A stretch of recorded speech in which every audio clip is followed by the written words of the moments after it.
Welcome to McPlum, simple solutions served daily. In this video, I will show how to make chicken noodle soup. First, place about 2 pounds of boneless, skinless chicken into your crock pot. Next, add your chopped vegetables, 2 carrots, 2 celery stalks, and 1 onion. Pour in 8 cups of chicken broth, then season with salt, pepper, and a bay leaf. This simple preparation sets the stage for a comforting meal.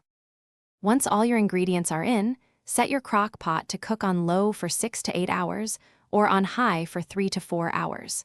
The slow cooking process allows the flavors to meld beautifully and ensures the chicken becomes incredibly tender. You'll know it's ready when the chicken easily shreds with 2 forks. Remember to remove the bay leaf before proceeding. After shredding the chicken, return it to the pot. Now it's time for the noodles.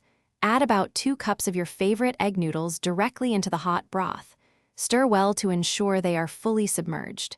Continue cooking for approximately 20 minutes or until the noodles are tender to your liking. This final step brings everything together for a hearty soup. Your delicious crock pot chicken noodle soup is now ready to enjoy. Give it a final taste and adjust any seasonings if necessary. Ladle generous portions into bowls and consider garnishing with some fresh parsley or dill for a touch of brightness.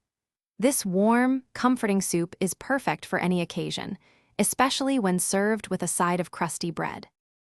Thanks for watching. Stay juicy and subscribe.